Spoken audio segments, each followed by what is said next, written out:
Righto, righto. That was an amateur move. And I could see we've got a packed house already. Cmac packing them in.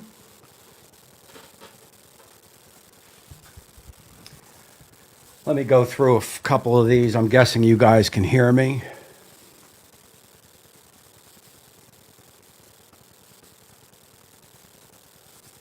Testing, of course. Let me go through a couple of these. Of course, Daddy Dutch, Bat 13 was the first in.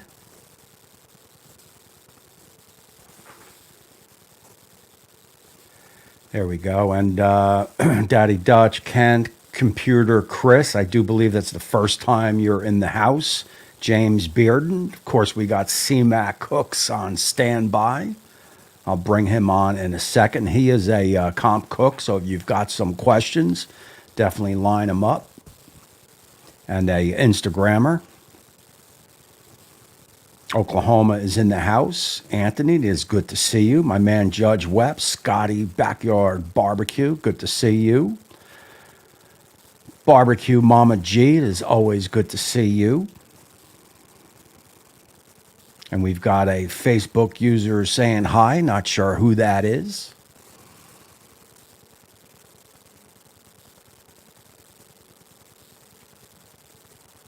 And everybody's saying it sounds good. I see Colleen in the house trying to throw me off, changing her name around. And yeah, Bat 13 rocks. He owns this show, just as he owns Maddie and Kiki's show. Hey, my man Mike is in the house. It is good to see you, man. Nice to see you popping in. And of course, Maddie and Kiki is in the house. I'm guessing that there is Maddie.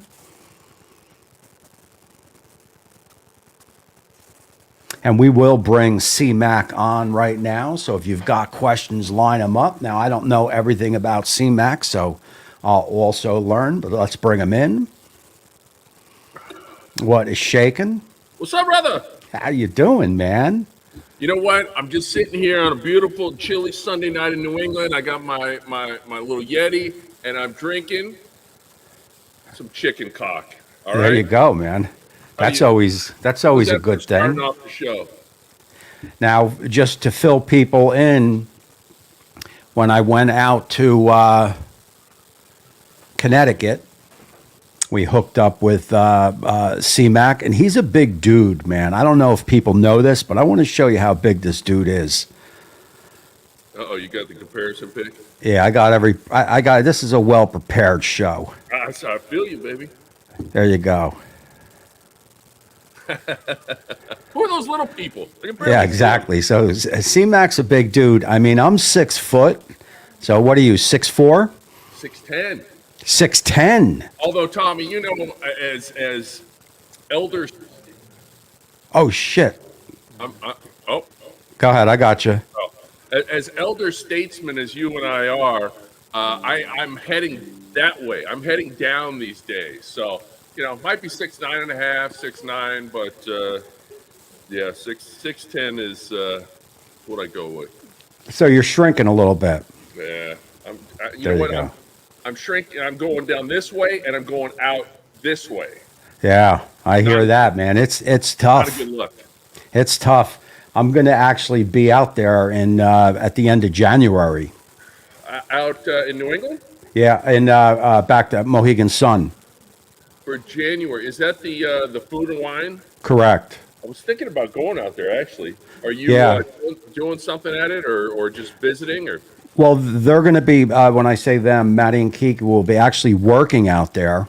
So, hey, man, you know, it's a quick hop, skip, and a jump for me. I'm actually going to stop at Manchester Pellets and see if I can do some filming at the mill, you know, where they make it. I don't know if I can line that up, but we'll see.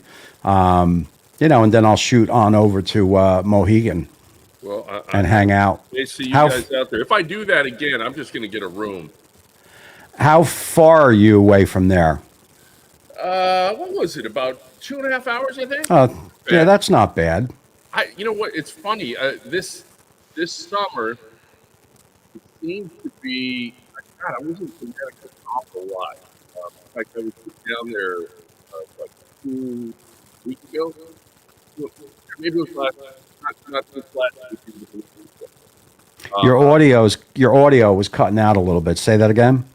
I was down. I was down in southern Connecticut just last weekend for a demo cook. It just happens that I'm end up working with a bunch of dealers down in that area. So, but yeah, it's not a bad drive.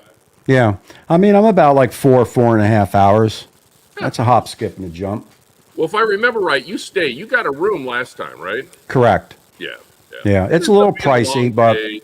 You know, if you gotta drive 3.5, 4.5 hours in the morning, ends up being a long day if you're gonna try to drive home that night too. So definitely. I mean, I still have to work out the logistics of it. If I going to go Friday, it depends on Manchester.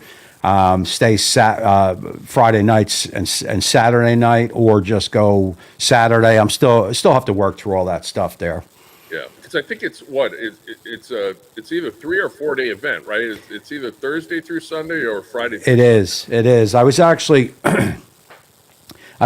on there today, checking it out. Just had to pop on over to the Facebook. Yeah, I was actually there today checking out. It looks like a pretty big event. I mean, there's a lot of people there. Yeah. It's more than just a barbecue event. Matter of fact, I don't even know if it's a barbecue event. It's more, it's more cooking. A little bit of everything. Yeah, so we'll have to check that out. Well, I know Mike sees in the Facebook chat. He said we could just crash on his couch if we want to. So There you go. There's Mike right there. there he is.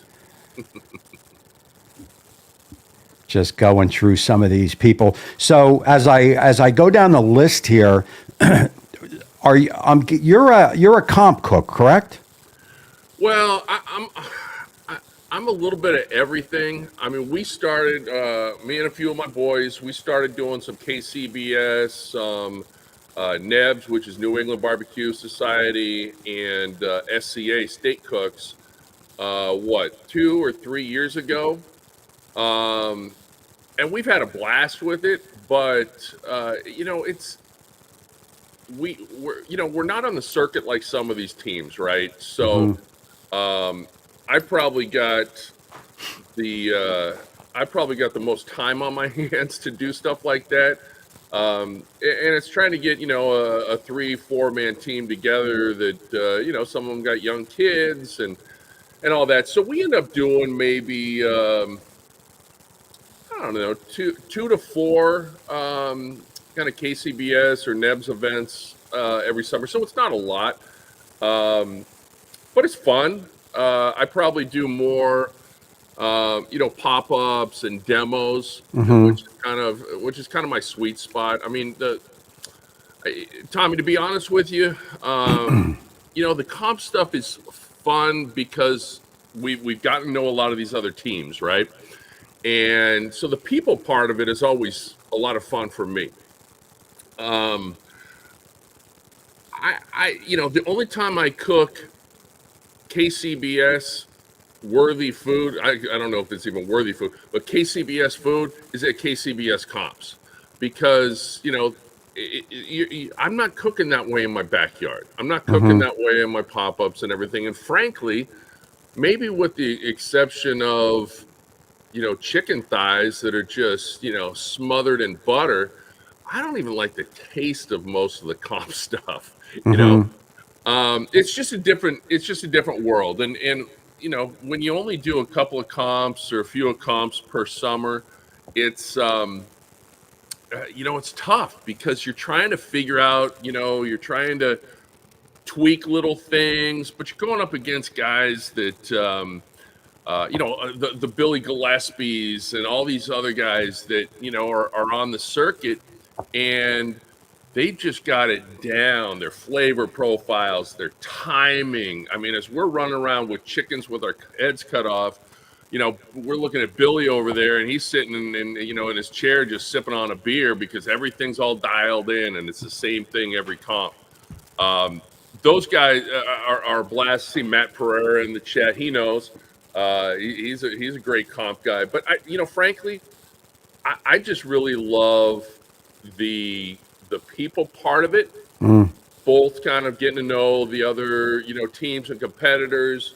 And I really like the comps that have a people's choice element in it, because that's what I like to do. I like to have tons of people coming up to your booth and chatting about what you're doing. They got a bunch of questions. That's why I like doing like egg fests and demos. For me, there's nothing on the line in terms of contest wise, but I get to get out there and hopefully get some people fired up about what they're cooking on, and I get as much from them as they get from me. So that's kind of my sweet spot. But I like to do a lot of stuff. Just whatever I have time for. So you're not really a YouTuber. Are you more Instagram? Yeah, right now it's pretty much Instagram and Facebook. I mean, I've got YouTube channels for Cmac Cooks, as well as kind of where this social media cooking journey started was actually with the Blackstones. So I started up the Blackstone Boys, which is a group of us here in this little town of Amesbury, Mass, and we all got hooked on our Blackstones about 4 or 5 years ago. Yeah. And when Blackstone was frankly pretty small, I don't know, they maybe had 2 or 3 griddles in their lineup. I remember. And so started a Facebook page, started a YouTube channel and Instagram. Yeah, that's kind of where my little journey started. But yeah, Tommy, I keep on saying, maybe in 2024 I'll kind of get off my lazy ass and do a little bit more stuff on YouTube.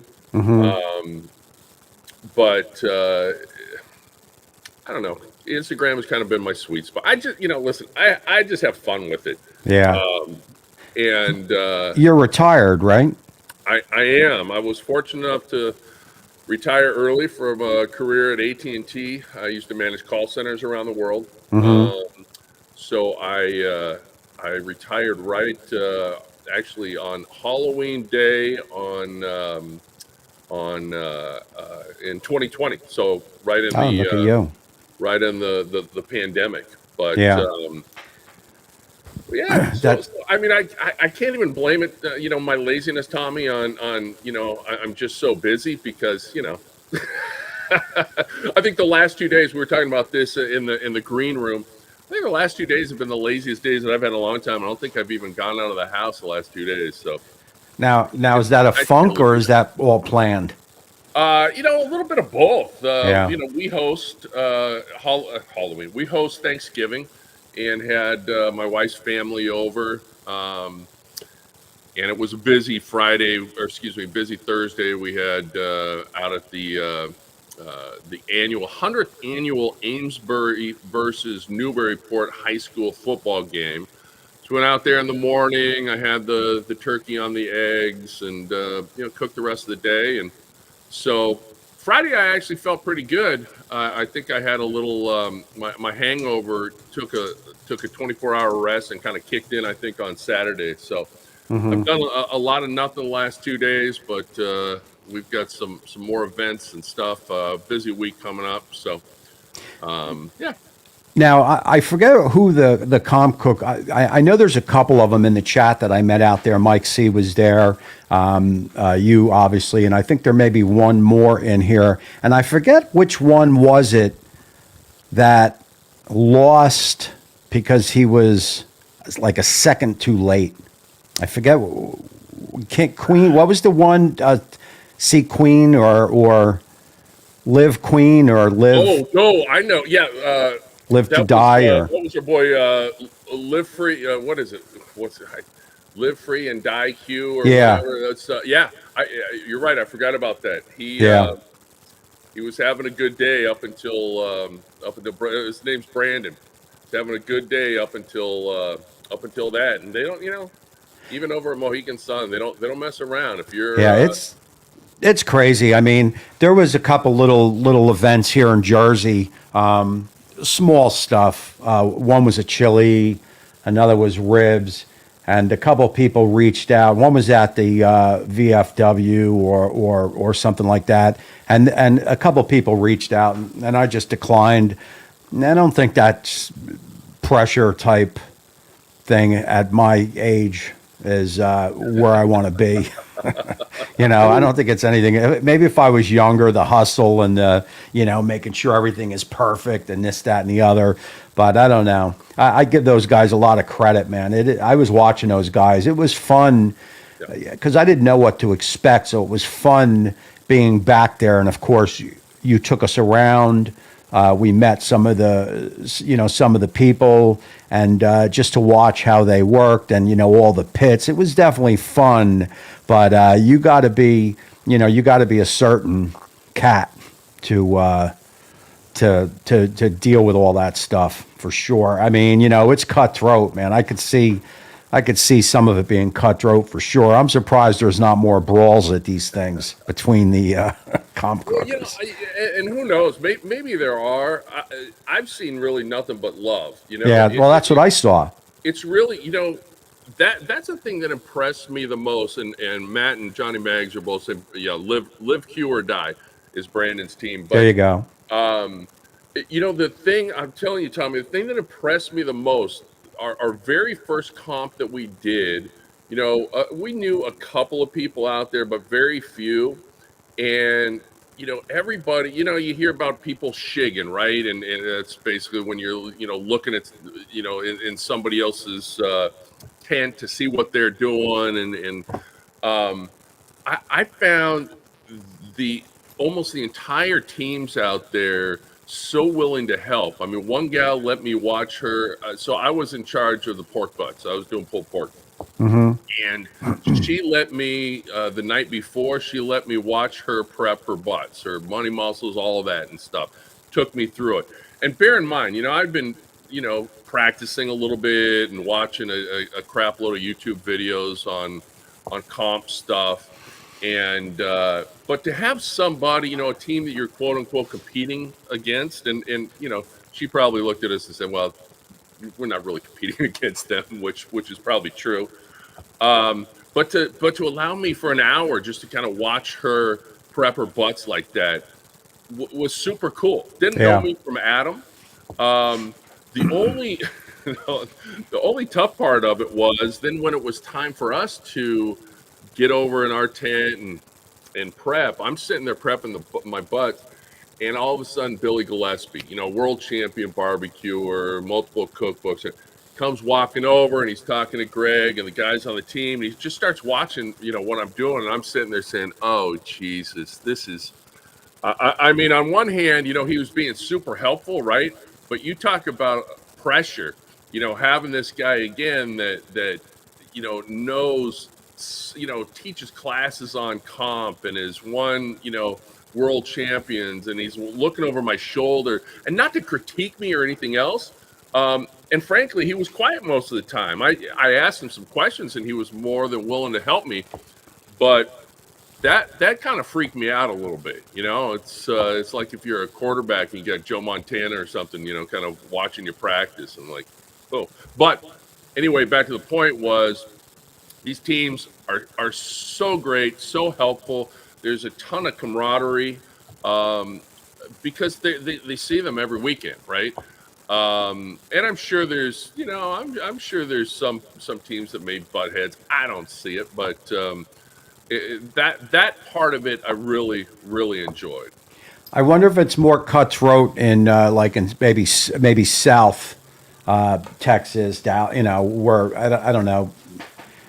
Where it seems to be more, I don't want to say that people are more into it because I'm sure everyone's into it no matter where it is, but I'm sure those people down there, man, are probably, they probably live and die on those comps. I mean, I know a couple of them from YouTube, and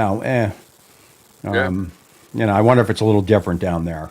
A little bit more cutthroat, a little bit, some of them probably a little bit more stuck up not so willing, like they got the big secret, this, that, and the Oh other. yeah. You know what I'm trying to say? Yeah, no, absolutely. I'm sure. I'm sure that definitely goes on, but you know, that's when shit starts getting too serious. See, I'm a big. I do this for fun, Tommy. You know, like yourself and a lot of people. I think food should be fun, whether we're talking about grilling, barbecuing, or cooking inside. Food should be fun. Uh, not a whole lot of rules around it. Um, and when stuff gets that serious, it just kind of turns me off. I mean, Yeah. from a food perspective, that's just me. I want to have fun with it. I've got a lot of passion around it that I like to share with people, and I love when people do act the same way. So, but I kind of feel the same thing about YouTube. When it stops becoming fun, I'm done. yep, And it hasn't gotten that way. I get as much juice today as I did 3 years ago, especially when I get up on a recipe that I want to make.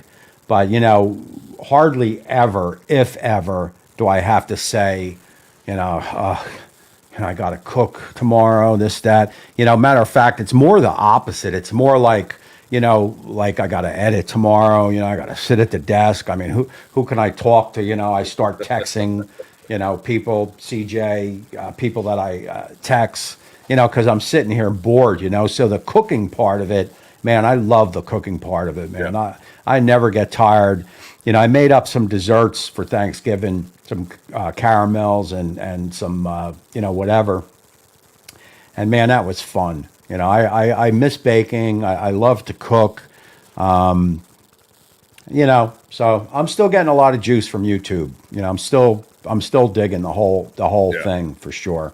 Well, that's good. I mean, listen, you can't do this, kind of every Sunday night, and you can't do what you do, because listen, there's a lot of work, especially in the YouTube world, right? I mean, I know what it takes to edit those, to shoot and Yeah. edit those videos. Um, it's a lot of work. And Yeah. again, here's my lazy side coming out. Probably again why I'm, mostly on Instagram these days. But you got to have a love for it, right? You got to have a love for whatever you're doing, and if you don't or it starts to wane, it becomes obvious. And but You got to again, love to that cook. goes for everything in life. Yeah. In the YouTube world, if after say 2 years, going on three, four, five, you better love to cook. Otherwise, and you can see them because there have been a couple channels that started with me that has just recently dropped out. You know, Yeah. I don't know if it's personal reasons or they just got tired of all the BS. But who knows? But the cooking aspect of it is always the best part. I know CJ. I've been talking to him. He's started taking this on full time, and he's been knocking out some content, man. Yeah. And that's the deal. As long as you could stay busy, and you're not at the computer editing too much, to me that's the win-win in this whole thing. Well, and I think listen, obviously in the editing process, right, creativity goes into that. But for me, um, I that's where I let my creativity shine is when I'm cooking. I feel like that's kind of because I'm not drawing, or I'm not a painter or anything like that. My creativity comes from cooking, and then not just cooking, but then putting that meal together and say, okay, I want to make this thing look like it's out of Food and Wine or Bon Appetit, right, and get some good pictures, or video, and that to me is the challenge. But it allows me to kind of glom onto my creative side, and kind of fills that part of my life to a certain degree. Do you now? I know you said AT&T. Do you have a cooking background though? So yes and no. So from a cooking perspective, I mean, I've been grilling and smoking for a long time. I played. I know it's gonna hard to believe, but I played basketball in college on the West Coast, where There I'm you from. go. Born and raised in the Silicon Valley. Um, and played out Santa Clara University, played overseas for a while. But when I was playing at Santa Clara, I happened to have two roommates. One was from Santa Maria, California, which if you're a tri-tip fan, you know that's the home, that's the originating city of the tri-tip cut. And another buddy that they were both into grilling, so the three of us were living together. And so after all of our, after our games, after our practices, the team would come over to our house, and we'd bring out the Weber or whatever else, and we'd cook up a storm. That's probably for me where I kind of first kind of fell in love with outdoor cooking and live fire and all that. I do have some restaurant experience, not in the back of the house, in the front of the house. Mm. I lived out in Phoenix and Scottsdale, Arizona for about 10 years, from my late 20s to late 30s, and I was part of the management team that opened up the first Wolfgang Puck restaurant in Arizona. So I was able to work with some great chefs, and although Wolfgang, when he would come out, he was out kissing babies and shaking hands, so there wasn't a whole lot of cooking going on from him. But did work with a bunch of great chefs and friends to this day. So I got kind of the front of the house part, but did quite a bit of hanging in the back of the house, seeing what the lime, seeing what the grill was doing and everything. But Mm. that was kind of my cooking experience. And then just again, I like any kind of cooking, but for me it's really outdoors. Yeah. Just by you using the word house tells me all I need to know. Honestly, because you have to be in the business to even know what that means. True. It's so funny because anytime I go out to dinner, it's like, oh, this, oh, that. It's like I just want, I don't know if it's back in the day there were more professional waitresses and waiters than today, or if they're just kids now just trying to getting a job working through school or whatever. But it is even a little bit different than it was back in the day, when you had the maitre d', Caesar salads were done at the table. A little bit different today. And I go to I go to basic restaurants, but I every once in a while I'll go to a higher joint, and it's definitely different. The staff is different than it what used to be, for sure. Well, listen, I think there are kind of three time frames, at least in our life, right, for restaurant business. As of most recent, it's the post-pandemic, which, staffing for especially restaurants, but frankly, a ton of different businesses, it got so tough, right? I think a lot of people that were in the restaurant business, especially servers, prior to when the pandemic happened, felt that they had a job that they were always going to have, right? I mean, people need to eat. Yeah. Restaurants will always be open. Well, we found out through the pandemic that that's not true. Yeah. Um, Interesting. who would have thunk it, right? So, I think a lot of those, servers, whether they were new, whether they were, servers for years, I think on the other side of the pandemic, they found different careers. Yeah. That's Um, interesting. and so, you've got that. And then you've got, I think, pre-pandemic, where, the you got those old school restaurants, right? Where you do have that. You're talking about, Caesar salad on the side of the table, or they're cutting your duck or whatever else. Mm-hmm. Usually the higher end restaurants. Those are really the restaurants that I think even today you still see servers that have been there for, 20, 30. Sometimes, those really old school ones, you may have some servers been there since, for 40 years. Um, but I think as the restaurant boom, everybody opened up a restaurant, pre-pandemic, and there's just so many jobs available that servers in most towns and most, decent sized cities knew that, I can get fired here tonight and I can get another job across the street tomorrow. Yeah. I can't tell you, Tommy, how many, and again, this was what, 30 years ago practically, but, as a manager of Wolfgang Puck, you would think that occasionally you would get a call from another restaurant about, checking references from an employee. I could probably count on the 2 years that I was there, maybe on one hand, I could count how many calls I got for references. And again, that's in Phoenix and Scottsdale, so it's a very, a lot of great restaurants there.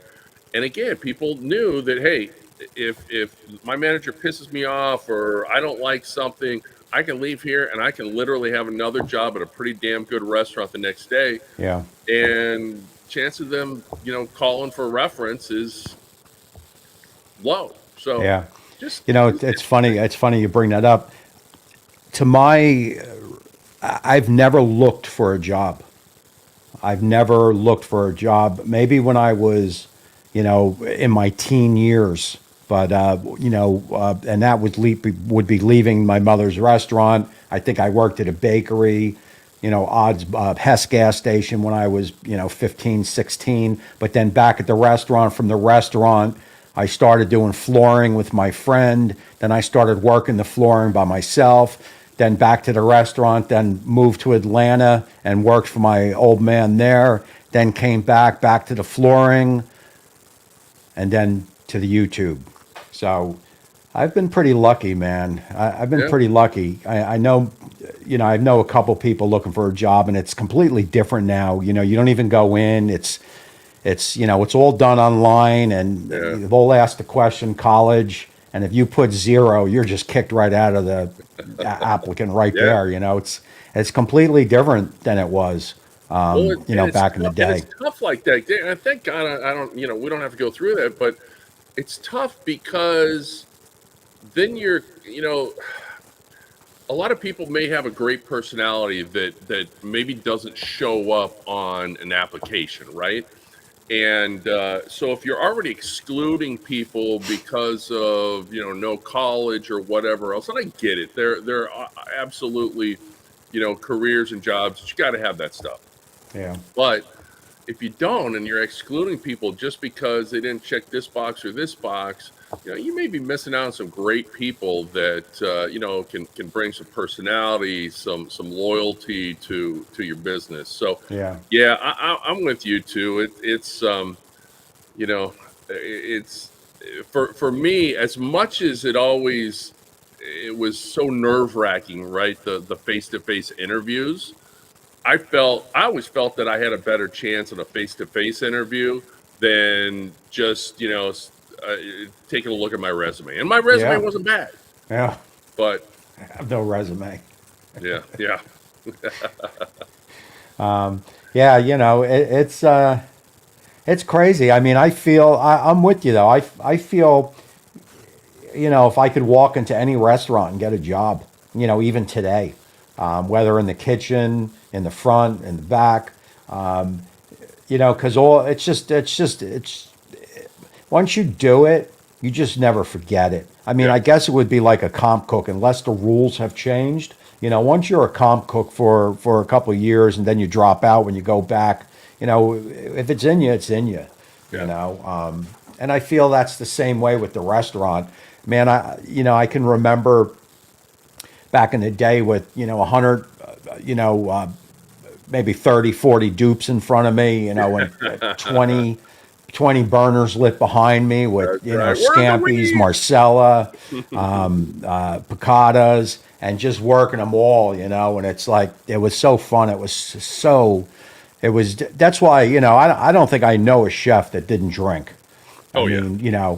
And the chef did the least line work. They had all the pressure, but they didn't work the lines. They just did the menus, this, that, make sure everything was good. But they all drank. Every chef that I know growing up drank. Some alcoholic, some of them not, but they all drank. And that just, it tells you about the pressure In the Yeah. restaurant business, man, there is some pressure, man, in the What? restaurant business. People wouldn't know it by sitting, in the dining room and eating the pressure that is back in that kitchen, man. It's crazy pressure, man.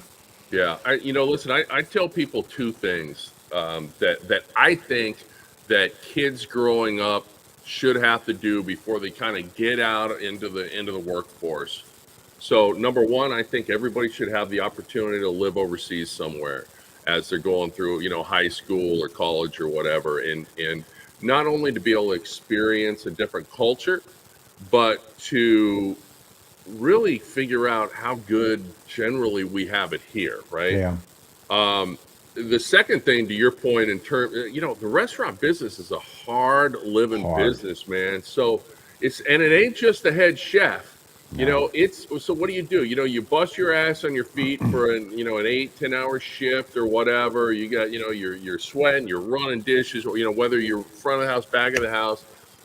What do you do after the restaurant's closed? Usually you're sitting down having some wine, then you're going over to, the bar across Doing the a couple, street for a doing pour, a couple lines, smoking a couple yeah, J's. all that. So, you're not getting home until, No. 3, 4 in the morning. You're sleeping during the day, and then you get up and do it again. And it's a grind, man.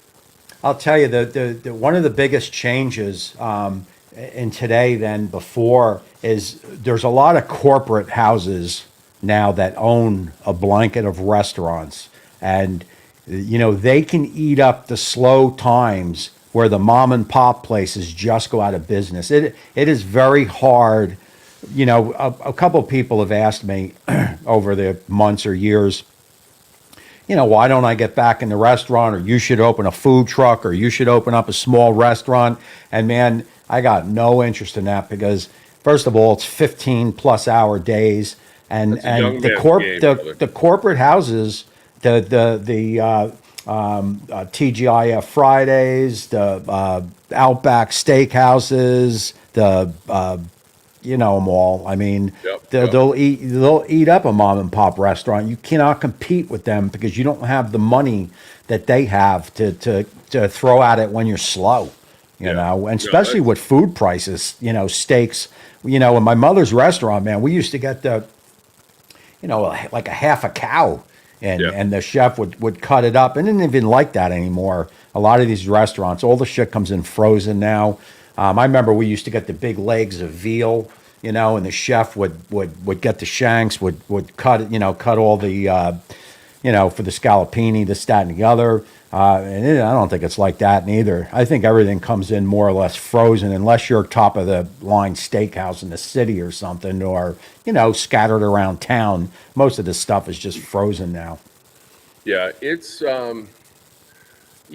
listen, there's so many people out there, right, that have always dreamed about opening up their own joint, whether that be a restaurant, whether that be a bar. And so there's so many people that get into it with very little experience, too. You watch TV and you think that, I can do this better than this guy. And it is. And frankly, no matter how good you are, if you're talking about one restaurant, man, if you break even, you're lucky. I should preface that by saying break easy even after 5 years. You're lucky and doing good. You're not getting rich off of one restaurant, even if it's kicking ass. Yeah. That's you're talking about then having to do multiple restaurants. If you're looking to kind of get, higher grade chefs, higher grade managers, and be able to go kick your feet back in Aruba or some shit, that ain't happening with one restaurant. Um, but it is. It's a 24/7 gig when you own your own place. Now, I saw Kent talk about food truck. Now that's something that's a little bit more palatable, I think, especially um, for us maybe that are in the waning years of our career, or that we're retired and maybe want to start something like that.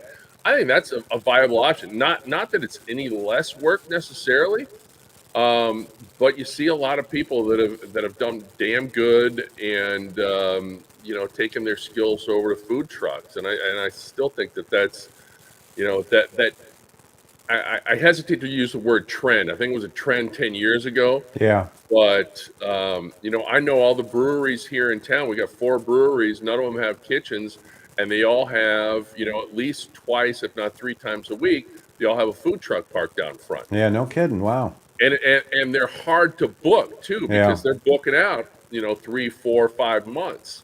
Yeah. There's no shortage of places that want to kind of partner and collab with food Yeah. trucks. They're, But they're it's still a hell of a lot of work.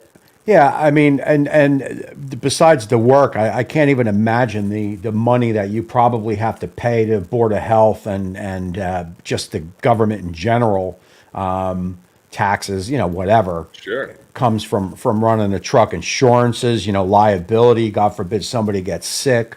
I can't. That would be another thing where you would have to own a few food trucks to really start making money, just like the restaurant. The restaurant will just keep drawing money, man. I can remember, man, the money that goes out of a restaurant. You literally have to watch every piece of lettuce in Oh, a yeah. restaurant. It seems after the pandemic, and it is good to see.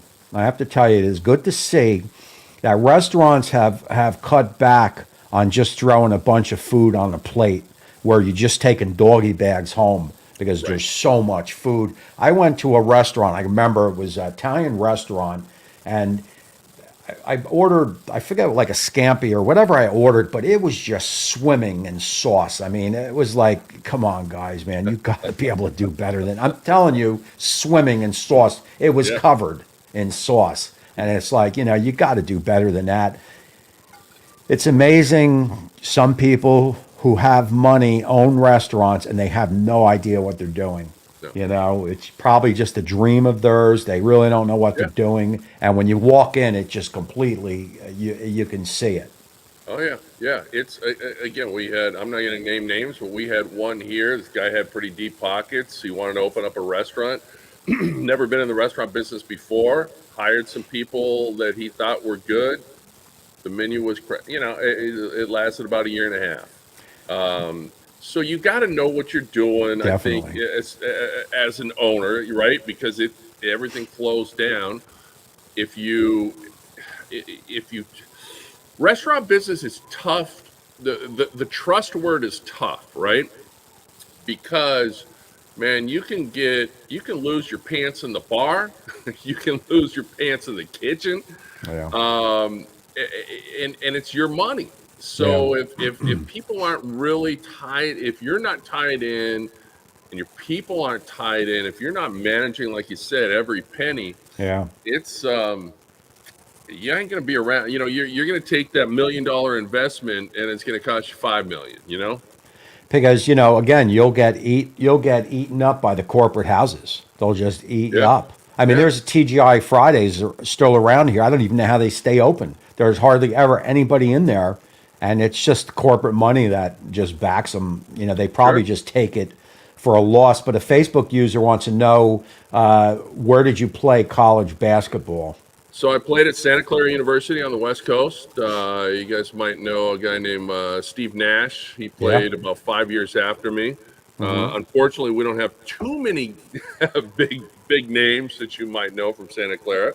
Kurt Rambis for us old guys. Yeah. Kurt played at the Lakers, the great Showtime Lakers years. But yeah, Santa Clara. Then I played overseas for a few years, and then when the body started falling apart, I had to kind of come back and get a real job. Boy, I can imagine, man, running up and down them courts. Forget about it, man. Yeah, That's got to take a toll. and plus it really was horrible, Tommy, living out in Brazil, playing basketball, getting played to play basketball in Brazil was just horrible, horrible. Hold on. So CJ saying the food truck culture is Oh yeah, huge in Southern California. It's pretty big around here too. Not so much where they're parked. I don't know where they park, but they have events like at Monmouth Racetrack where yep. they bring in all the food trucks. And but I do think C-Mac's right. I think it did peak, or it was at its highest point. A few years back, maybe before the COVID. But look, like everything else, I'm sure once the big man gets his hands in there in the pot for this, for that, for the other, again, that's going to be a hard living, I'm sure. Food trucks are rocking. I have friends who do it. Social media is vital to Barbecue the. Mama, Steve played for the Phoenix Suns and the Lakers. I don't think he ever played for Toronto. Who's that? Barbecue Mama was asking if Steve Nash played for the Raptors. Oh, okay. I don't think he Summer. made it over the border and had to pay all Portion those high control. taxes. Just reading through some of these And questions. Uncle Canada Steve. needs some snow.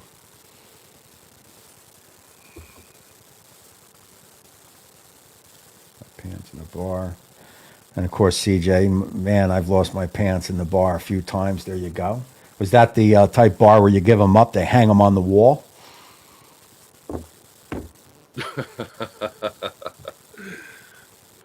Legs and eggs breakfast special. Just kind of catching up here on The the. legs and eggs. I like that. So what is your day consist of? That is it. And there's Uncle Steve. I got to say a special what is up to Uncle Steve.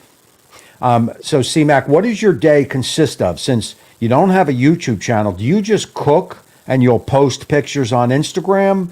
Do you do any of this for money, or is it all just completely pass the time of day fun?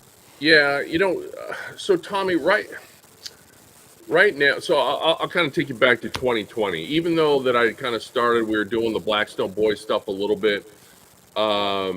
We were just really doing that for fun, and then the pandemic happened, right? And a few months into it, when it became quite apparent that this was going to be a little bit longer than just a month or two, I ended up saying, "Hey, listen, if we're going to be stuck at home for a long time, I'm going to invest in a couple of things." I use the word invest. I think I used that with my wife to talk her into it. But I'm going to invest with a couple of things that I've been wanting to get for a while. So I wanted to get a hot tub because my body is all broken down. I wanted to be able to, for therapeutic reasons. And then a grill that I had been looking at for a long time and kind of salivating over, the Art of Flame grill. I went out and got two. And if you guys aren't familiar with Art of Flame grills, it's a huge metal circular plancha. There's a few different kinds that you cook with, live wood or live wood. Cook with wood, live fire, or charcoal. And it basically mine sits out in our backyard. Now I've got a few, but when I got it, it's a pretty unique grill. I started posting with it a little bit. I think on my Blackstone Boys channel, and the owners reached out to me and said, "Hey, you know what? We love the pictures you're taking, a little unboxing video. If we send you some accessories for the Art of Flame, will you make some content for us?" And I didn't want to tell them that I had this list of accessories that I was going to get anyway, but I'm like, sure, let's Yeah. do it. So I ended up forming a relationship with the husband and wife who own Art of Flame. Fast forward a few months after that, I put together their social media team, and that's really kind of where my whole thing started in this world. I still wasn't making any money, but I had the great opportunity then to start branching out. I've had my Big Green Egg for 10 plus years. Was able to get on their social or ambassador team, a few other companies, and it's just been kind of fun. Again, I've been Yeah. doing it for fun, and so no, I'm not doing it necessarily for the money. If it somewhere down the line, if it turns into that, great.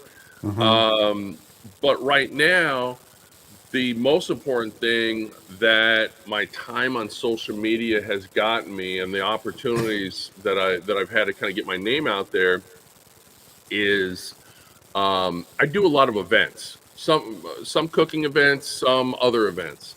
Most of them, in fact, probably all of them these days, are all tied in with nonprofits, local nonprofits. I've done a ton of work with Our Neighbor's Table, which is our local food bank here in Amesbury. Cadence Crusaders, which is I run. I don't know if you've heard of SantaCon. SantaCon is a drunken holiday Oh yeah, yeah, pub crawl that a yeah, lot of yeah. yeah, a They lot of they the they big have cities, that. They have that in Asbury Park. yeah, a lot of big cities have it. I brought it to Amesbury back in 2019. Actually, the year before the pandemic. Started with 60 people. Last year we had probably 350, 400 people. But it's all to support the downtown businesses, especially obviously the restaurants, bars, and breweries. But we also generate a lot of money for that one for Cadence Crusaders, who support um, pediatric cancer and patients. So anyway, long story short, my cooking aspect and my presence on social media has kind of helped with the events locally that I do to be able to get sponsors, to be able to get donations for these different things. We're doing an event this weekend on Sunday. We're cooking down at a brewery, and we're raising money for the local high school stadium Oh, good. to this town doesn't have enough money to fully keep this thing up, and so a lot of it needs to come from the citizens. And so we're doing we're doing a brunch. Blackstone is donating a couple of griddle packages. Big Green Egg is donating a big green egg. Oh, I no got kidding. a buddy that's on the Nat Geo show, Wicked Tuna. They're donating a Worcester Harbor cruise. So it's those are the things that I really, Tommy, have a blast with. You're giving Um, back. is giving back. I've Yeah. been listen. I've been blessed to be able to again. I've retired at 54. My family we're in good shape here, and now I can spend this last third or half of my life being able to give back, and we've moved from California out to this little town in the on the East Coast in Massachusetts, and it's a great little town, and it's got a ton of opportunities to give back. So that's really been my passion. Uh, guy says SantaCon, hide your children. Um, yeah, it gets a little wild, but we've been able to keep it fairly local, and no brawls out on the streets of There you downtown go. Amesbury. So knock on wood, Yeah. we have that happen again this year. Now, and that's definitely a great story. Now, Daddy Dutch Kent wants to know who your favorite Dallas Cowboy player is. Dutch is fishing somewhere with this. Um, Born and raised Niners fan, so he's probably trying to, he's flashing back to our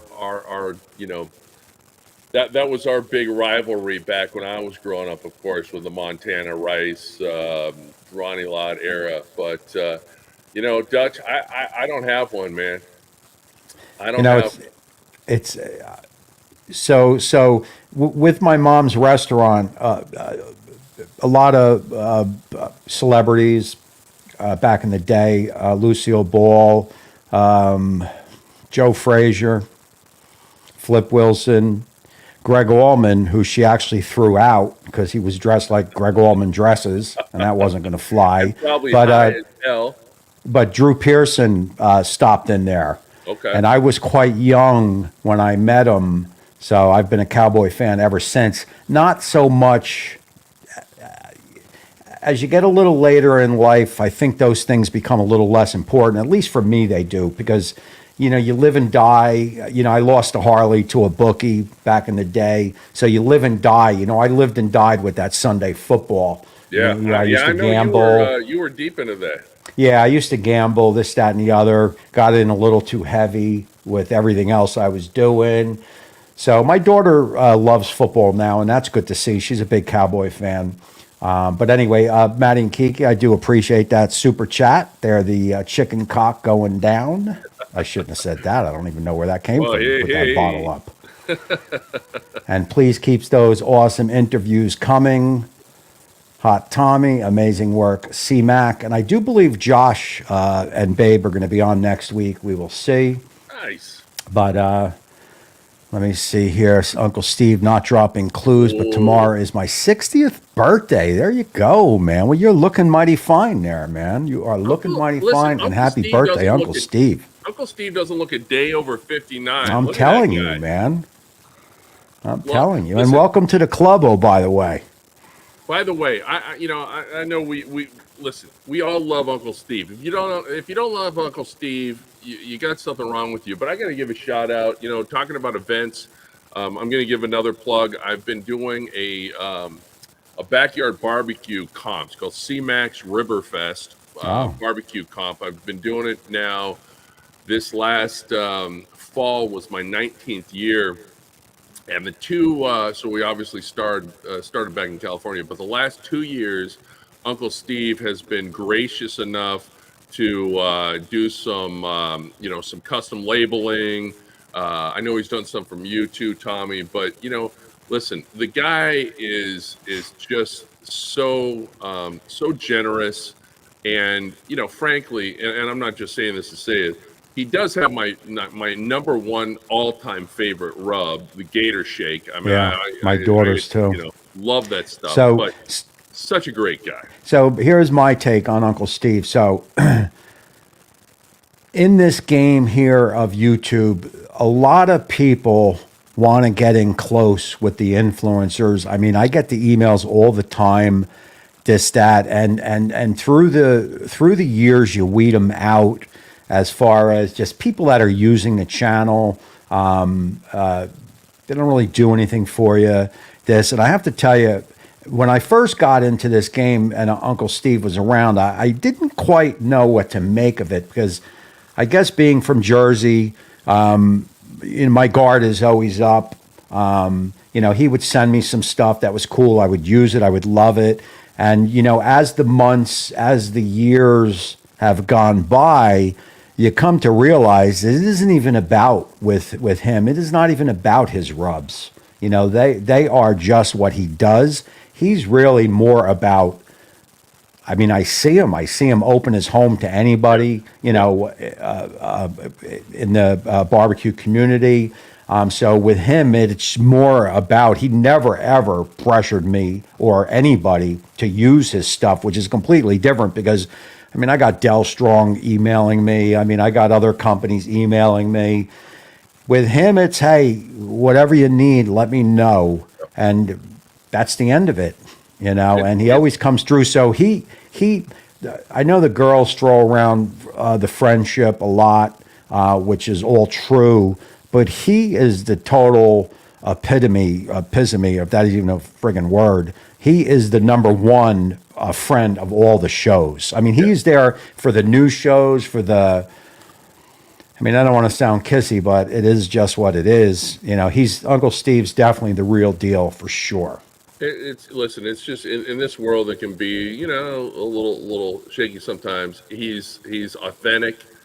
Yeah, he's just a special guy. And you were talking about open up his house to barbecue. Well, the stuff that he does for the kids in his community is amazing. So Thanks, CJ. I know all these guys. In the chat, I'm sure are probably familiar with Uncle Steve. If you're not, go to his site, grab some of his rubs, support him. He's authentic and the real deal. He is. He's the number one fan and friend to the YouTube community. Yeah. Now, if you accept them in, you accept them in. If you don't accept them in, never have to use any of his stuff. I'm sure he probably doesn't even care. But if you accept them in, and you come to realize that, so that's my Uncle Steve kissy kissy. And I do wish him a awesome birthday tomorrow, man. Cheers, Uncle Steve, for That's sure. right. That's I right. got my water right here. Here you go.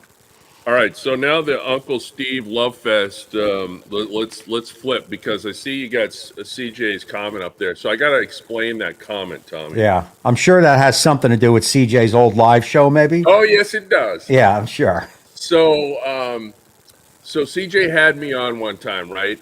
Yeah, this is like kind of a long time comment. I don't know if I remember it right. We may have rescheduled a few times, but we ended up scheduling it. And CJ, you can chime in here because I might get it wrong, but CJ was on the road. Was it in? I think it was in Alton's backyard. CJ was out in Texas, right? The dog father's backyard. They had a bunch of dudes out there, a bunch of YouTubers and stuff. Um, and it was, Tom, it was a shit show. It was, it was freaking hilarious. I'm sitting there and CJ's, half drunk, I think, and he's trying to, he's, we're talking and everything. And yeah, it was Alton's house. And so all of a sudden in the background, you got Alton or somebody else is running around with a 5-gallon bucket on their head. I mean, there's just stuff going on. It was freaking hilarious. And CJ's trying to be professional, right? With the hot seat and everything. And yeah, the jug had bit everybody at Alton's house. And he kept on saying, I think he must have said it about 14 times during the segment. He goes, "Cmac, I'm sorry, I'll have you back on." But I thought it was great. I was just freaking rolling. I was actually bummed that I wasn't there because they were having too much goddamn fun. But the bucket head was classic. I did so I was talking about my Riverfest barbecue. So the first year of the pandemic, we had to cancel it, obviously, right? We couldn't have I couldn't have 300 people in my backyard when COVID was kicking everybody's ass. So I ended up doing it on a virtual, right, on StreamYard. So I think I had like 9 people lined up, 9 1-hour segments through the entire day. I was out on my deck. It was a long ass day. I kind of bit off a little bit more than I can chew, but I did have the little video clip of Justin Babyback Maniac was the one who had the 5-gallon bucket on his head. I said, CJ, let me run this little clip. You remember this? And it ended up being perfect. But listen, we talk about the barbecue and the grill, and we're talking about the comp stuff, right? And how everybody is so friendly. I think that goes across the board to this whole barbecue grilling, community. I mean, again, you drove 4.5 hours out to Mohegan Sun to hang out with Maddie and Kiki. I drove out, ended up hanging out with you guys. It's just I've met very few people through the time that I've been involved in the whole social media barbecuing, grilling stuff, that just haven't been great people. And and that to me, again, the people part of it has been the most fun, and so I'll keep on. Listen, I'm going to keep on cooking regardless. I'll keep on doing the Instagram, maybe a little bit of YouTube, whatever else. I'll do TikTok. I'll still do that stuff as long as I'm having fun with it. Yeah. And again, it gives me a little creative outlet. But it also kind of it has expanded my friends group outside, this little area, or outside, New England and California, and getting to meet people, yourself and, all these other people from the teams that I work with. That to me, and then you throw cooking in on it. Yeah. It makes me a happy guy. Look, it's. I think we were all told as kids, food brings people together, and now we are experiencing that firsthand. Food always brings people together. I mean, whether it's knocking on your mom's door, back in the day at 11 o'clock at night, she'd whip you up something to eat, or your friends come over. Food is that does bring people together. There's no doubt about it. We will close on this because we're out of time, but I think there's an event coming up. I think it's February. CJ or Uncle Steve or Johnny Maggs, you probably know the date better than me, but there's an event somewhere by Uncle Steve's house in February. That's a I Houston don't know if I'll be rodeo. able to swing it, but we will see.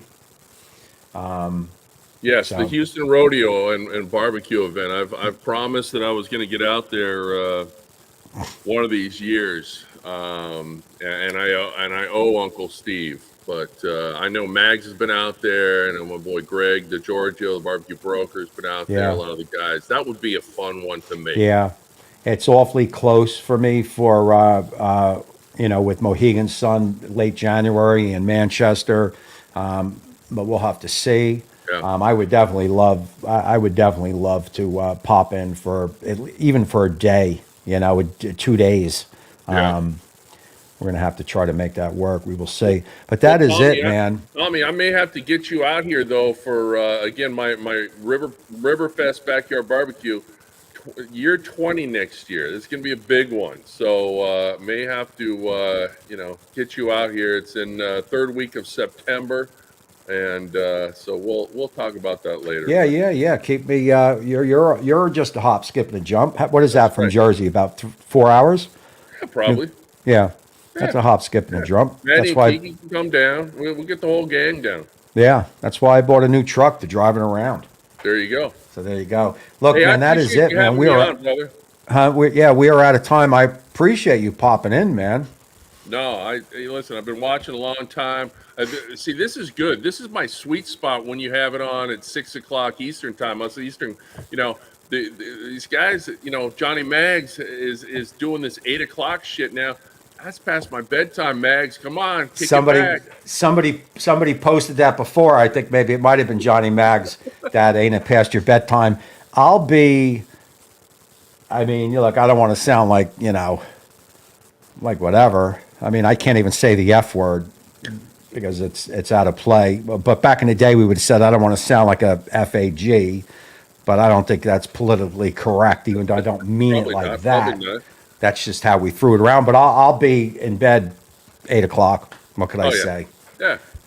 But then again, I'm an old man, so I can get away with it, you see. You and me both, brother. You and And me I'll both. be up at 4:00, so. Yeah. And I'll be in the gym at 6:00. Yeah.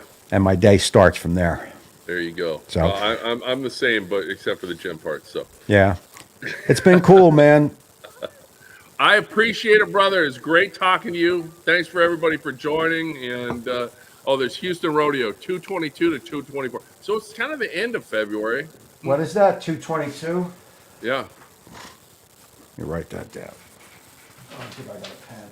Mike C, Johnny Maggs, I'll have to, all the homies. Appreciate y'all. Mr. Scarano.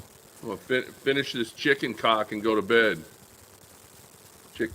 Just so nobody got confused. Jesus, all right? man. That was, wasn't that half full when we started the show? It might have been, Tommy. We've only been on for about 45 minutes, right? Something happened. Is that apple juice in there or the real deal? It might be the real deal. There you go. That's it, man. Go finish that bottle, get a good night's sleep. As for me, I'll do a gummy and go to sleep. There you go. This is 2023. That's right. That's right, baby. Gummies everywhere. That's right. Thanks, man. I appreciate you, man.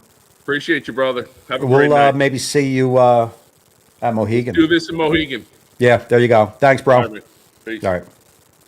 That's the man right there, man. This was a fun show for me. I'm not an interviewer. I bring a lot of my friends to start this process on. Cmac was really, because I know nothing about the guy. That was fun. So I definitely dug this, man. This was a good show. I learned a lot about him. He's a good dude, man. He's a real good dude, man. I look forward to hanging out with him again for sure. And look, that is going to end this one. Mike, I will be in touch with you. We will see if we can make that Manchester happen. And that is it, man. I'm going to knock this one out. I appreciate you all for popping in, man. This was a good show for me. I'm getting warmed up on this. I think next week I'll have Josh and Babe on. We will see. I will announce something as it gets closer. And that's that. So again, man, I appreciate you, Maddie and Kiki, CJ. I appreciate the super chats. I appreciate all the questions, all you guys that watch, all you guys that support.